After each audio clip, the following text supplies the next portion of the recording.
Hello friends, स्वागत है आप सभी का मेरे YouTube channel SB coaching classes पर। और जैसा कि मैंने आपको अपने पिछले वीडियो में यानी कि इसके पहले वीडियो में मैंने आपको डी ब्लॉक के तत्वों की और एफ ब्लॉक के तत्वों की जो सामान्य जानकारी थी उसके विषय में जितनी इंपॉर्टेंट बातें थी, जितनी महत्वपूर्ण बातें थी, वो आपसे कर लिया था। यानी वहां पर मैंने आपको आवर्त सारणी पीरियोडिक टेबल है ना, उसको जो है उसका जो बेसिक पॉइंट होता है उसको मैंने आपको समझाया था, जिसमें मैंने आपको S block, P block, D block, F block है ना, उन चारों के विषय में थोड़ी थोड़ी बातों का डिस्कशन आपसे किया था। और स्पेशली डी ब्लॉक और एफ ब्लॉक क्या होता है, उसमें कैसे हमें पढ़ना है, उसका भी डिस्कशन मैंने आपसे कर लिया था, है ना। डी ब्लॉक में भी आपको क्या क्या पढ़ना है और क्या नहीं पढ़ना है वो भी मैंने आपको उसमें बता दिया था, है ना। उसके जस्ट बाद जो हमारा उसी के बाद रहेगा वो है हमारा डी ब्लॉक के तत्वों के सामान्य लक्षण या डी ब्लॉक के तत्वों के सामान्य गुण। तो चाहे गुण आए या लक्षण आए, आपको ये सब पॉइंट लिखने होते हैं जो हमें आज डिस्कशन करना है कि नहीं। तो यहां पर क्या है कि सबसे पहले देखिए एक छोटी सी बात है कि मैंने आपको बताया था कि डी ब्लॉक के तत्वों को संक्रमण तत्व कहते हैं, है ना। और मैंने आपको यही बताया था कि डी ब्लॉक के अंतर्गत जो आपके वर्ग हैं वो कितने हैं, 10 वर्ग हैं। और इसको मैंने कैसे बताया था, एक ट्रिक से याद रखिएगा कि डी कक्षक के पास कितने डब्बे होते, 5 डब्बे होते हैं। एक डब्बे में 2 इलेक्ट्रॉन, तो डी में 5 डब्बे होते हैं, कितने इलेक्ट्रॉन हो जाएंगे, 10। तो जिस कोष में या जिस कक्षक में जितने इलेक्ट्रॉन होते हैं, जैसे डी कोष के पास 5 डब्बे होते हैं, तो 5 एक डब्बे में 2 इलेक्ट्रॉन, तो टोटल इलेक्ट्रॉनों की संख्या कितनी हो गई डी कोष में, तो 10 होती है इलेक्ट्रॉनों की संख्या अधिकतम।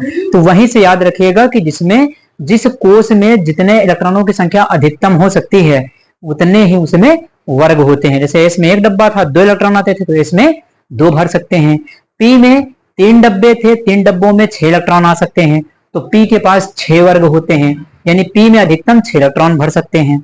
डी में 5 डब्बे होते, 10 इलेक्ट्रॉन भर सकते, तो उसके पास 10 वर्ग हैं। एफ में 7 डब्बे होते और 7 में हम 14 इलेक्ट्रॉन भर सकते हैं, तो उसके पास 14 वर्ग होते हैं। ठीक, ये आपको याद रखना है। उसके बाद मैंने आपको बताया था कि डी ब्लॉक के तत्वों को संक्रमण तत्व कहते हैं। तो यहां पर एक छोटा सा पॉइंट याद रखिएगा कि संक्रमण तत्वों की कैटेगरी से 3 तत्वों को बाहर रखा गया है। मैंने आपको बताया भी था कि जिंक, कैडमियम और मरकरी, है ना। जिंक, कैडमियम और मरकरी, परमाणु क्रमांक जिंक का कितना होता है, 30, कैडमियम का कितना होता है, 48, 48, है ना। और जो मरकरी है Hg, पारा भी जिसको कहते हैं, 80 होता है परमाणु क्रमांक उसका।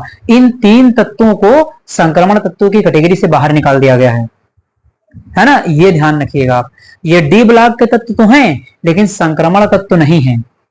तो सभी डी ब्लॉक के तत्व संक्रमण तत्व नहीं है, लेकिन सभी संक्रमण तत्व डी ब्लॉक के तत्व होते हैं, है ना। इसलिए ये कहा जाता है ZnCdHg को संक्रमण तत्व नहीं माना गया। जैसे मान लिया आपसे प्रश्न ऐसे पूछ लिया जाए कि संक्रमण तत्वों की संख्या कितनी है, तो संक्रमण तत्वों की संख्या जो आप बताएंगे 40 में से, भाई डी ब्लॉक के तत्वों की संख्या 40 है ना। तो डी ब्लॉक में 3 तत्व हैं जो संक्रमण नहीं है, जिंक, कैडमियम, मरकरी। तो 40 से 3 घटा दीजिए तो 37 यानी 37। अगर इस तरीके से क्वेश्चन आपसे पूछा जाए कि संक्रमण तत्वों की संख्या कितनी है, तब बताएंगे आप 37 यानी 37। और अगर ये पूछा जाए कि डी ब्लॉक के तत्वों की संख्या कितनी है, तो 40 बताएंगे, क्योंकि डी ब्लॉक में तो 40 तत्व है ना। 3 संक्रमण की कैटेगरी से बाहर हैं, अब वो संक्रमण नहीं है लेकिन डी ब्लॉक के तत्व तो हैं, है कि नहीं। तो ये पॉइंट याद रखिएगा, क्वेश्चन आपको घुमा करके पूछा जा सकता है, कंफ्यूज किया जा सकता है। अगर संक्रमण तत्व पूछा जाए तो 37 है, अगर डी ब्लॉक के तत्व पूछा जाए तो 40 है। ठीक, ये बात याद रखिएगा।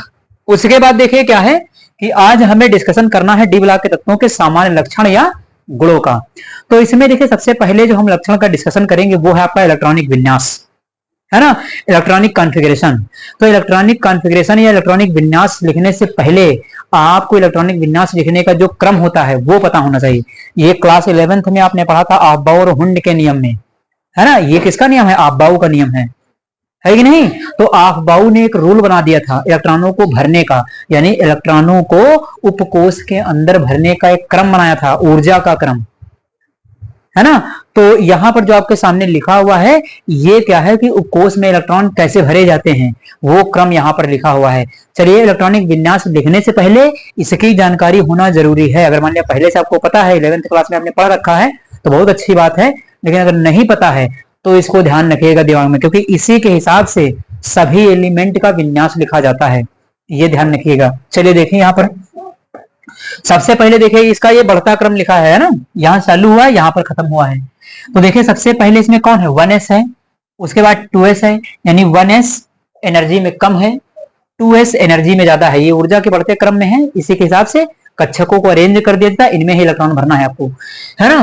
तो 1s है, फिर 2s है, फिर 2p है, फिर 3s है, फिर 3p है, फिर 3d है, फिर 4s है, फिर 4p है ना। उसके बाद 4d है, फिर 5s है, फिर 4f है, फिर 5p है, फिर 5d है, फिर 6s है, फिर 6p है, फिर 5f है, फिर 6d है, फिर 7s है। ये क्रम आपको याद कर लीजिए, इसको रट लीजिए, वरना किसी भी एलिमेंट का इलेक्ट्रॉनिक विन्यास अगर लिखने को आ गया, अगर ये क्रम ऑर्डर नहीं पता है तो विन्यास लिख नहीं पाएंगे, ये पूरी गारंटी है ना। इसलिए इसको याद कर लीजिएगा, अगर इसको याद नहीं करेंगे तो विन्यास नहीं लिख पाएंगे। या फिर इसकी प्रैक्टिस करिए, इसको लिख करके भी प्रैक्टिस किया जा सकता है ना। जैसे मान लिया याद करने में दिक्कत हो तो लिख लिख कर प्रैक्टिस करिए।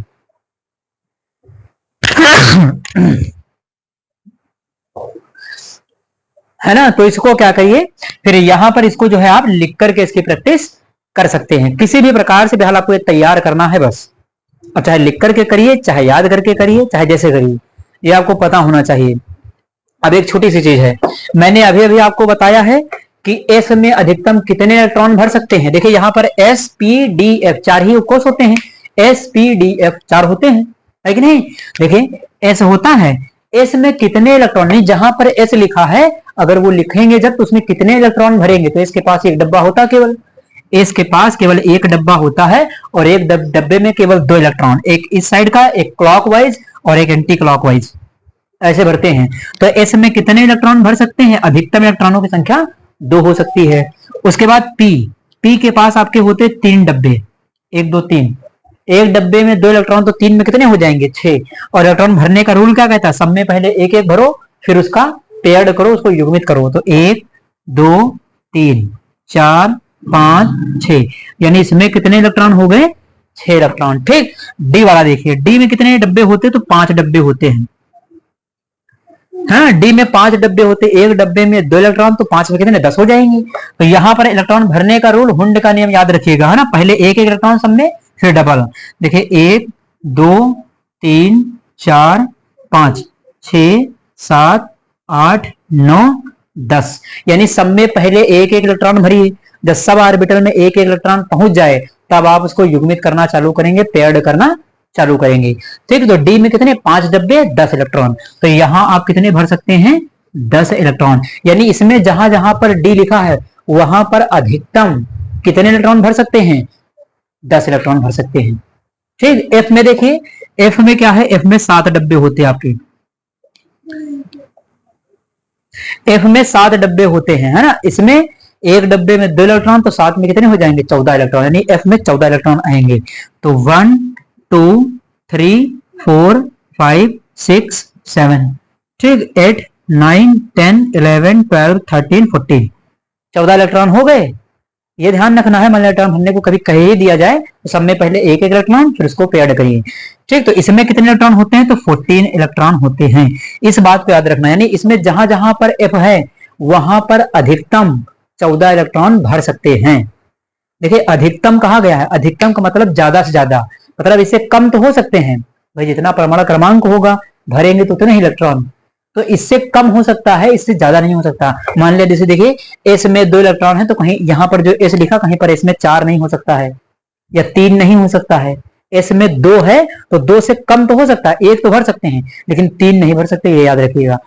पी में 6 इलेक्ट्रॉन भर सकते हैं, तो 6 से 7 नहीं हो सकता है, 5 हो सकता है, यानी कम भर सकते हैं, ज्यादा नहीं भर सकते हैं, है ना। ये बात याद रखिएगा। डी में कितने, अधिकतम इलेक्ट्रॉन 10, यहां पर एक शब्द जोड़ा गया कि अधिकतम, अधिकतम का मतलब ज्यादा से ज्यादा, कम तो भर सकते हैं लेकिन ज्यादा से ज्यादा 10 इलेक्ट्रॉन।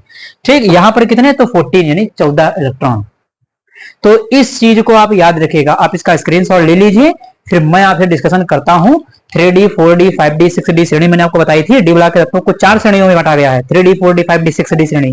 पिछले वीडियो में मैंने आपको सब कुछ बताया है ना। अगर उसको नहीं देखा तो देख लीजिएगा एक बार, तो इसका स्क्रीनशॉट ले लीजिए, फिर मैं आपसे आगे बात करता हूं। चलिए, तो अब क्या करना है, सबसे पहले हमें डिस्कशन करना है 3D श्रेणी का। मैंने बताया था कि डी ब्लॉक के तत्वों को 4 श्रेणियों में बांटा गया है, 3D श्रेणी, 4D श्रेणी, 5D श्रेणी, 6D श्रेणी, है ना। पिछले वीडियो में मैंने डिस्कशन किया था। तो यहाँ पर क्या होगा कि हमें श्रेणी वाइज सभी को पढ़ना होगा।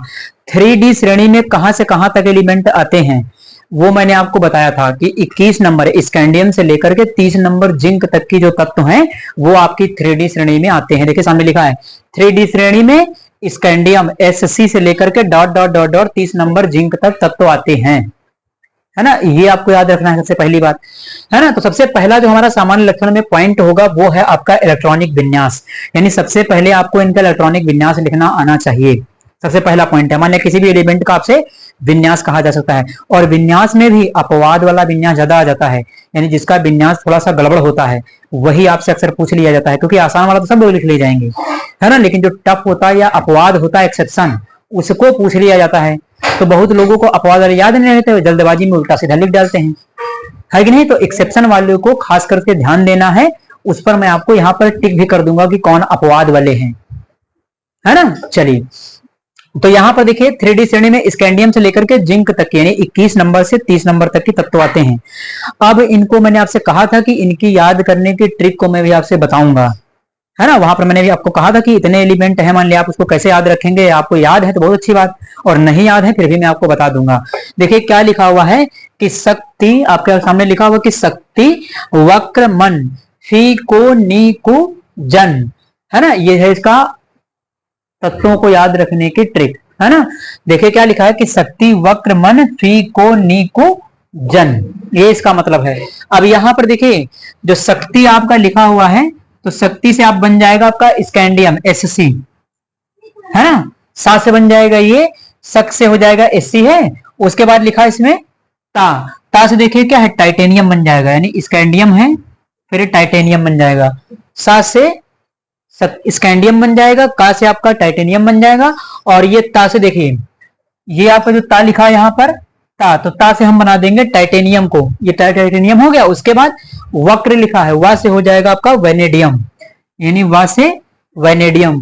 क्रा से हो जाएगा क्रोमियम Cr, है ना। ये देखिए शक्ति वक्र, शक्ति वक्र, है ना। Cr को क्रा कह दिया गया है। उसके बाद वक्र फिर मन, Mn हो जाएगा मैंगनीज, लिखा हुआ है Mn मैंगनीज। उसके बाद फी Fe लोहा, है ना। उसके बाद को लिखा को Co कोबाल्ट है।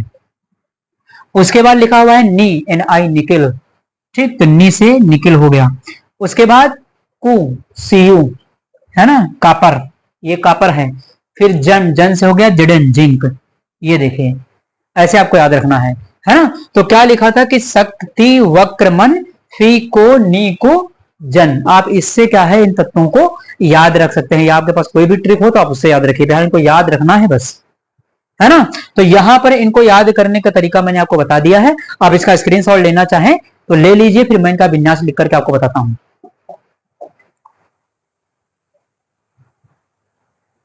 चलिए, आपने इसका स्क्रीनशॉट ले लिया होगा। अब मैं इसको इरेज कर देता हूं और एक एक तत्वों का विन्यास आपको लिख करके बताता हूं। तो चलिए, अब मैं आपको क्या करता हूं कि यहाँ पर जो आपका 3D श्रेणी का जो पहला एलिमेंट है स्कैंडियम, है ना, 21 परमाणु क्रमांक होता है इसका, और सिंबल है आपका Sc। देखिए मैंने पहले ही आपको बता दिया है कि यहाँ पर 21 से लेकर के 30 तक आपके जिंक तक तत्व आते हैं, है ना।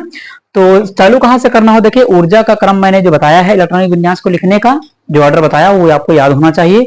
अगर वो याद नहीं होगा तो फिर आप इसको नहीं लिख सकते हैं। तो चलिए यहाँ पर देखिए चालू कहां से करना है, 1s से चालू करना है और आगे तक जाना है। कितने इलेक्ट्रॉन भरना पड़ेगा, तो जितना परमाणु क्रमांक है उतने ही इलेक्ट्रॉन आपको इसके अंदर फिल करना है, ये याद रखिएगा, है ना। तो चलिए कहां चालू करेंगे, 1s से लेकर के, तो 1s2 2s2, है ना। s में कितने 2 इलेक्ट्रॉन भर सकते हैं, मुझे ऑर्डर याद है, आपको भी याद करना पड़ेगा। तो 1s2 2s2, उसके बाद 2p6 3s2 3p6, उसके बाद आपका आएगा 3d, है ना। अब यहां तक गिन लीजिए कितने हुए, 2 2 4 4 10 2 12 6 18, 18 तक हो गया। कितने बचे, 3, 21 भरना है ना। जितना परमाणु क्रमांक होता है उतने ही इलेक्ट्रॉन होते तत्व के अंदर, और उतने ही इलेक्ट्रॉन आपको कोषों में फिल करना है। तो यहां तक 18 हो गए। इसके बाद क्या होगा 3D में D1 से लेकर के D10 तक जाएगा, ये भी आपको याद रखना है। तो ये 3D सीरीज का पहला एलिमेंट है ना स्कैंडियम, इसलिए यहां पर क्या होगा 3D1 होगा, 3D1, 3D2, 3D3 इस तरीके से। ठीक, तो यहां पर 3D1 हो जाएगा और 4s2 हो जाएगा। देखिए 18 1 19, 19 2 21 है ना, ये हो गया। अब देखिए कुछ किताबों में आपको आगे पीछे भी लिखा हुआ मिल जाता है, जैसे कहीं कहीं पर आपको 4s पहले मिल जाएगा 3D बाद में लिखा हुआ मिलेगा, यानी ऐसे मिल सकता है 4s2 और 3D1, इस प्रकार से जो विन्यास है वो आपको लिखा हुआ मिल जाएगा 4s2 3D1। तो ये भी गलत नहीं है, ये भी सही है। ये क्रम जो आपका है वो संख्या के अनुसार है कि 3 पहले आता है 4 बाद में आता है, इसलिए 3D पहले 4s बाद में। और ये जो लिखा है ये ऊर्जा के आधार पर है ना, जो आफबाउ ने ऊर्जा का नियम दिया था इलेक्ट्रॉनिक विन्यास का, उसके आधार पर लिखेंगे तो ये ऐसा बनेगा। और अगर संख्याओं के हिसाब से लिखेंगे तो आपका 3 पहले आता 4 बाद में आता, इसलिए 3 पहले होगा और 4s बाद में होगा। तो आप लिख सकते हैं, दोनों में से कोई भी लिख सकते हैं, सही है गलत नहीं है, विन्यास गलत नहीं होना चाहिए। आप इसको आगे पहले लिखिए या उसको बाद में लिखिए, इससे कोई फर्क नहीं पड़ने वाला। ठीक, तो ये हो जाएगा आपका इसका इलेक्ट्रॉनिक विन्यास। उसके बाद अगले को देखते हैं, अगला है आपका टाइटेनियम। 22 नंबर परमाणु क्रमांक, इसका सिंबल क्या है Ti, टाइटेनियम। तो चलिए अब देखिए यहां से 1 2 3 4 5 यानी 2 2 4 6 4 10 2 12 6 18। अब यहां से 1s से लेकर के 3p6 तक सब में सेम रहेगा, सब में उतारना है। तो इसको शॉर्टकट कर लिया जाता है। शॉर्टकट कैसे किया जाएगा कि यहां पर क्या होता है कि 18 नंबर पर एक अक्रिय गैस मिलती है आपको आर्गन। तो इतना विन्यास लिखने से बचने के लिए है ना, यानी यहां से यहां तक बार बार लिखना ना पड़े, इसको शॉर्टकट में कन्वर्ट करने के लिए इसकी जगह पर एक एलिमेंट का नाम लिख लिया जाता है 18 नंबर वाले आर्गन का। आर्गन का लिख लिया, उसके बाद आपका 3D और 4s को ले लिया जाएगा, यानी यहां पर कितना होगा तो यहां पर 3D1 हो चुका, 3D2 आएगा, फिर 3D3 आएगा इस तरीके से। तो यहाँ 3D2 हो जाएगा। 18 और 2 कितना हो गया 20, 2 बचे, तो 4s में कितना हो जाएगा 2 हो जाएगा, 22 हो गया। इसका परमाणु क्रमांक कितना था 22। जितना परमाणु क्रमांक है उतने ही इलेक्ट्रॉन भरना है, ये ध्यान रखिएगा।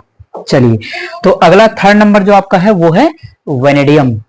अब वेनेडियम में क्या करना है, आप चाहें तो 1s से लेकर के 3p6 तक बार बार लिखिए, और हो सकता है कि आप शॉर्टकट अगर यूज करना चाहें तो ये लिख सकते हैं। तो चलिए यहां पर लिख लेते हैं आर्गन हो गया। अब यहाँ 18 लिखिए या ना लिखिए, क्योंकि एग्जामिनर को पता है कि आर्गन का 18 तक विन्यास हो गया, उसके बाद 3D और 4s को हमें लिखना है। तो चलिए यहाँ पर कितना लिख देते 3D। अब D में कितना आएगा, तो D में देखिए क्रम से आता है D1 D2 D3 D4 D5 है ना, इस तरीके से। तो यहाँ पर D में 3 हो जाएगा, तो 18 और 3 कितना हो गया 21, और 4s में कितना भर देंगे 2, तो 21 और 2 कितना हो गया आपका ये 23 हो गया, है कि नहीं। तो यहां पर क्या है कि 3D3 हो गया और 4s2 हो गया। इस प्रकार से किसका विन्यास लिखा जाएगा वेनेडियम का। अब देखिए छोटी सी बात, एक 24 नंबर वाला क्रोमियम है, एक 29 नंबर वाला कॉपर है। 3D श्रेणी में 2 अपवाद होते हैं, 24 नंबर वाला क्रोमियम, 29 नंबर वाला कॉपर। क्या अपवाद होता है, तो इनमें विन्यास जो होना चाहिए था वो 3D4 होना चाहिए था, है ना। इसके बाद जो आएगा एलिमेंट 24 नंबर वाला क्रोमियम, उसमें विन्यास कितना होना चाहिए 3D4। देखिए जैसे 24 नंबर वाला चौथा आएगा, इसके बाद क्रोमियम है ना, क्रोमियम आएगा। तो यहां पर क्या है कि ये आपका 24 नंबर क्रोमियम होगा, इसमें 3D4 होना चाहिए और आपका क्या होना चाहिए 4s2। ऐसा विन्यास इसके अंदर होना चाहिए, लेकिन ये अपवाद है क्रोमियम और कॉपर। 3D श्रेणी के अंदर 2 अपवाद हैं, क्रोमियम है कॉपर। क्यों अपवाद है, क्योंकि यहाँ पर 3D4 नहीं होता है, 3D5 आ जाता है। ऐसा क्यों हो जाता है, ऐसा इसलिए होता है क्योंकि D कक्षक और S कक्षक के बीच जो ऊर्जा का अंतर है वो बहुत कम होता है, इसलिए S से इलेक्ट्रॉन निकल करके D में चला जाता है। और दूसरा रीजन ये है कि हुंड ने कहा था कि कोई भी कक्षक या कोई भी ऑर्बिटल या तो आधा भरा हुआ हो तब स्थायी होता है, या पूरा भरा हुआ हो तब स्थायी होता है। जैसे यहाँ पर देखिए 3D में कितना 4 है, D में कितने डब्बे होते 5 होते, 1 2 3 4 5 होते हैं। कितना भरा है 3D में 4, 1 2 3 4 भरा हुआ है। और हुंड का नियम ये कहता है कि कोई कक्षक आधा भर जाए या पूरा भर जाए तो वो बहुत स्थायी होता है। तो स्थायित्व प्राप्त करने के लिए ये D का क्या रहेगा, यहाँ S से एक इलेक्ट्रॉन को खींच लेगा, ग्रहण कर लेगा, निकाल लेगा। ठीक, तो यहां पर हो जाएगा 5। तो यहां से एक इलेक्ट्रॉन इधर चला जाएगा, तो इसके विन्यास में आपको मिलेगा 3d5 और यहां मिलेगा आपको 4s1। तो स्थायित्व प्राप्त करने के लिए ये लोग क्या करते हैं, एस से एक इलेक्ट्रॉन को खींच लेते हैं, ग्रहण कर लेते हैं, है ना। या ऊर्जा का अंतर कम होने के कारण इनमें एस से इलेक्ट्रॉन निकल करके डी में चला जाता है, आप ये भी कह सकते हैं। तो यहां आपको आज देखने को मिलेगा 24 नंबर वाला, और उसके बाद आपको 29 नंबर वाला कॉपर मिलेगा, है ना। अपवाद का रीजन मैंने आपको बता दिया कि अपवाद क्यों होता है, क्योंकि एस और डी के बीच ऊर्जा का अंतर कम होता है, इसलिए इनमें इलेक्ट्रॉनों का स्थानांतरण हो जाता है ना। और दूसरा रीजन ये है कि कक्षक स्थायी होने की वजह से ये इलेक्ट्रॉनों का क्या करते हैं, आदान प्रदान कर लेते हैं। ठीक, तो आप इसका स्क्रीनशॉट ले लीजिए, फिर मैं आपको अभी 24 नंबर वाला जो है इसका भी इलेक्ट्रॉनिक विज्ञान लिख करके बताऊंगा, है ना। तो आप इसका स्क्रीनशॉट ले लीजिए। तो चलिए अब यहां पर देखिए, मैंने सारे तत्वों का इलेक्ट्रॉनिक विन्यास लिख दिया है ना। अगर इनको पूरा डिटेल में लिखना है तो आप अपने हाथ खुद प्रैक्टिस करिए, है ना, क्योंकि यहाँ पर एक एक का मैं डिटेल में लिखूंगा तो फिर वीडियो बहुत ही बड़ा हो जाएगा, है कि नहीं। तो यहाँ पर देखिए क्या है कि उसके बाद 24 नंबर, 23 नंबर तक मैंने आपको लिख करके बताया है अभी पीछे, है ना। तो उसके बाद क्या है कि 24 नंबर ये है क्रोमियम, इसको CR सिंबल है, इसका याद रखिएगा। तो 24 नंबर आपका है क्रोमियम, CR इसका सिंबल है, ये याद रखिएगा। देखिए 18 तक मैंने लिख लिया, 3p6 तक, यानी 1s2 से लेकर के 3p6 तक सब में कॉमन रहेगा, वो सब में चलता जाएगा, बार बार आपको वही लिखना है सभी में, है ना। तो वो लिखना ही पड़ेगा। तो यहां से ये हो गया, उसके बाद देखिए 18 ये हो गया, 18 5 23 हो गया, और एक कितना हो गया 24। ये यहां पर याद रखिएगा, जो क्रोमियम है आपका, मैं स्टार बना देता हूं, जो अपवाद वाले हैं, अपवाद वाले याद रखिएगा, क्रोमियम अपवाद है। देखिए क्रोमियम में कितना आ गया 3d5, मैंने आपसे कहा था 3d4 नहीं आता है, तो याद ये रखिएगा कि इसमें देखिए कितना होना चाहिए था, क्रोमियम में 3d4 होना चाहिए था, लेकिन क्रोमियम एक्सेप्शन है, अपवाद है, इसलिए क्रोमियम में 3d4 ना करके सीधे 3d5 आ जाता है ना। उसके बाद एक आप देख लीजिए यहां पर कॉपर लिखा हुआ है ना। जो अपवाद वाले हैं उनके सामने मैंने स्टार बना लिया है, उनको आप ध्यान रखिएगा, उनका विन्यास सामान्य से थोड़ा अलग हो जाता है। देखिए यहाँ पर कितना है 3d9 होना चाहिए था, 8 के बाद 9 आएगा, है कि नहीं, 8 के बाद 9 आएगा तो 3d9 होना चाहिए था, लेकिन यहाँ हो कितना गया, यहाँ हो गया 3d10। तो याद रखिएगा 3d श्रेणी में दो तत्व अपवाद हैं, कौन कौन से, एक क्रोमियम CR है, और दूसरा आपका जो है कॉपर है 29 नंबर वाला। तो 29 24 यानी 24 नंबर वाला तत्व और 29 नंबर वाला तत्व कॉपर, ये दोनों अपवाद हैं। क्या अपवाद है कि इसमें 3d4 और 3d9 होना चाहिए था, लेकिन 3d4 3d9 नहीं होता, 3d4 की जगह 3d5 आ जाता है, और 3d9 की जगह 3d10 हो जाता है, ये आपको याद रखना है। और जब इनमें 3d5 हो गया और 3d10 हो गया, तो देखिए 4s में, सब में 4s में 2 इलेक्ट्रॉन भरे हुए थे, लेकिन ये दो तत्व ऐसे हैं जिनमें एक एक इलेक्ट्रॉन भरा, देखिए 4s1 4s1, है ना। तो ये हो जाता है इनका इलेक्ट्रॉनिक विन्यास, इसकी आपको प्रैक्टिस करनी होगी। एक बात और देखिए, फिर यहां पर देखिए कहीं कहीं पर देखेंगे किताब में आपको 4s पहले लिखा हुआ मिल जाएगा, 3d बाद में, तो कोई दिक्कत नहीं, यानी ऐसे आपको ऐसे भी ये मिल सकता है कि 4s1 पहले लिखा हो, 3d5 बाद में लिखा हो। आप इसको ऐसे भी लिख सकते हैं, 4s को पहले लिख सकते हैं, 3d को बाद में लिख सकते हैं, किसी भी तरीके से लिखिए आप, इन दोनों में से किसी भी मेथड का यूज कर सकते हैं, बस विन्यास आपका सही होना चाहिए बस। अब इसको याद कैसे रखेंगे, तो किसी एक को पकड़ लीजिए, बस आपको याद रहेगा, चाहे 4s को पकड़ लीजिए कि 4s हमेशा 2 रहता है, केवल 2 में 1 है, किसमें किसमें, एक 24 नंबर वाला क्रोमियम है, एक 29 नंबर वाला कॉपर है, इन दोनों में 4s 1 हो जाता है, बाकी बचे कुछ डी में उठाकर भर दीजिए, या 3d को याद कर लीजिए, अगर डी पहले लिख रहे हैं तो डी को याद कर लीजिए। मान लिया इस तरीके से आपने डी को पहले लिखा है, तो डी वाला पहले याद कर लीजिए कि D1 से चालू करना है, D1 D2 D3, फिर D3 के बाद D4 नहीं आएगा, D5 आ जाएगा सीधे, और वो किसमें आएगा, क्रोमियम में। फिर 3d6 3d7, यहां पर एक चीज और है, 3d5 दो बार आया है, देखिए ये 3d5 है, ये 3d5 है, ये दोनों क्या है 3d5 है, तो 3d5 दो बार है, ये आपको याद रखना है ना, वरना आगे फिर करेंगे तो गड़बड़ हो जाएगा, फिर वहां पर 3d11 होने लगेगा अगर याद नहीं रखेंगे तब। तो 3d5 यहां भी है, 3d5 यहां भी है, इलेक्ट्रॉन गिन सकते हैं, 18 5 23 और 1 24, 18 5 23 और 2 25, 18 6 24 हो जाएगा और 2 26 हो जाएगा, है कि नहीं, 18 7 25 और 2 27 हो जाएगा। 18 8 कितना हो जाएगा 26, और 26 और 2 कितना हो जाएगा, ये आपका 28 हो जाएगा यहाँ पर, है ना। निकिल आपका 28 हो जाएगा, ये आपको याद रखना है। ठीक, तो चाहे आप 4s को पहले लिखिए या 3d को पहले लिखिए, कोई दिक्कत नहीं है, बस बेहाल आपका विन्यास सही होना चाहिए। तो 2 अपवाद हैं, क्रोमियम और कॉपर, ये याद रखिएगा आप। यहां पर लास्ट में देख लीजिए 3d10 भी क्या है, 2 बार आया है ना, तो आप इससे भी याद रख सकते हैं। और अगर मान लिया ज्यादा दिक्कत प्रॉब्लम होती है तो आप 4s को पहले लिख लीजिए, सब याद रहेगा। 4s को मान लिया पहले लिख लेंगे तो 4s1 क्रोमियम में होता है, 4s1 कॉपर में होता है, बाकी जितने इलेक्ट्रॉन बचे वो 3d में जाकर के भर दीजिए, बस हो जाएगा। तो जिस तरीके से आपको अच्छा लगे दोनों में से, आपको ये तरीका अच्छा लगे तो इसे लिख सकते हैं, या इसकी जगह पर अगर ये अच्छा लगे तो ये लिख सकते हैं, जिससे आपको आसानी से याद हो सके, है कि नहीं। तो ये क्या है हमारा, ये आपका हो जाता है 3D श्रेणी के तत्वों का इलेक्ट्रॉनिक विन्यास, है ना। हालांकि इलेक्ट्रॉनिक विन्यास हमें सभी का डिस्कशन करना है ना, लेकिन यहां पर मैंने आपसे 3D श्रेणी के तत्वों का इलेक्ट्रॉनिक विन्यास डिस्कशन कर लिया है। इसके बाद क्या है कि हम जो अगली हमारी श्रेणी है उनका इलेक्ट्रॉनिक विन्यास में डिस्कशन करूंगा आपसे, वो करूंगा मैं अपने अगले वीडियो में। तो उम्मीद करता हूं कि आप सभी को ये विन्यास लिखना समझ में आया हुआ होगा, है ना। तो चैनल पर नए हैं तो चैनल को सब्सक्राइब करें, वीडियो को लाइक करें और शेयर करते रहिए। मिलते हैं अपने नेक्स्ट लेक्चर में। Thanks for watching this video.